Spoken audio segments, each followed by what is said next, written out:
Assalamualaikum warahmatullahi wabarakatuh. Perkenalkan, saya Hanif Mahendra Kurnia Akbar. Saya dari NRP 009. Di sini saya akan mempresentasikan keselamatan dan kesehatan kerja ketiga dalam elevator atau lift. Di sini elevator sendiri merupakan alat angkut transportasi vertikal yang digunakan untuk mengangkut orang atau barang. Lift umumnya digunakan di gedung-gedung bertingkat tinggi. Biasanya dari tingkat 3, 4 dan seterusnya. Untuk gedung-gedung yang tingkatnya rendah seperti 2, 3 hingga 3 itu biasanya mereka menggunakan eskalator, jadi tangga berjalan seperti itu. Nah, apa yang melatar belakangi perlunya prosedur K3S elevator ini? Karena menurut data BPJS Ketenagakerjaan di Indonesia, jumlah kasus kecelakaan kerja tiap tahunnya mengalami kenaikan dari tahun 2010 hingga 2013, mulai dari jumlah kasus meninggal hingga cacat fungsi dari 200 dan 500 rata-rata per tahun. Nah, di sini merupakan kerugian yang bisa diakibatkan karena kelalaian atau ketidaksesuaian K3 dalam elevator ini. Yang pertama, korban meninggal dunia atau cacat permanen ini bisa terjadi jika kecelakaannya sangat fatal, seperti elevator jatuh atau terjepit elevator pintunya. Lalu kerusakan peralatan dan gedung. Jadi saat terjadi kegagalan fungsi itu, maka gedung itu juga akan rusak. Misalkan dia elevatornya jatuh atau listriknya konslet sebagainya. Terhambatnya proses produksi karena adanya kecelakaan tadi, sehingga membuat proses produksi atau proses aktivitas di lingkungan tersebut akan terhambat dan difokuskan untuk mengevakuasinya kecelakaan tersebut. Menurunnya tingkat kepercayaan masyarakat. Tentu saja masyarakat di sini tuh akan lebih memilih untuk ke lokasi, misal saya ambil contoh seperti kampus atau bekerja di suatu lingkungan kerja yang memiliki tingkat keamanan yang baik.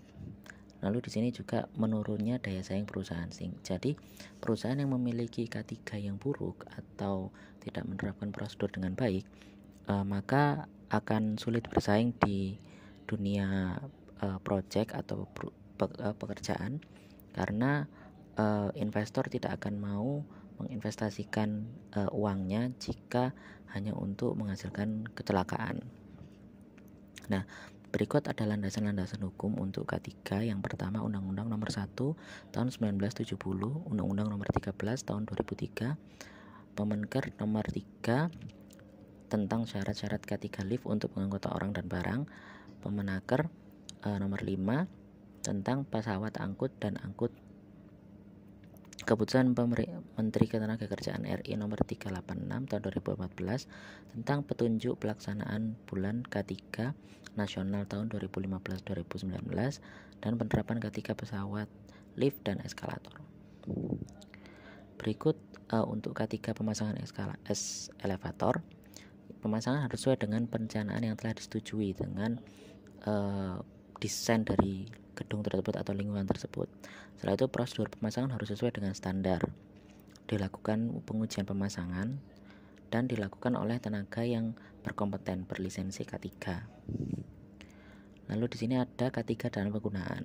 Yang pertama, dilakukan pemeriksaan dan pengujian untuk memastikan bahwa pesawat aman digunakan oleh ahli K3 bidang pesawat lift dan eskalator atau pengawas ketenagakerjaan spesialis K3 listrik. Dioperasikan dan atau dipelihara oleh teknisi yang berkompeten dan khususnya berlisensi K3. Dilakukan pemeliharaan secara berkala dan dilaksanakan pemeriksaan dan pengujian minimal 1 tahun sekali.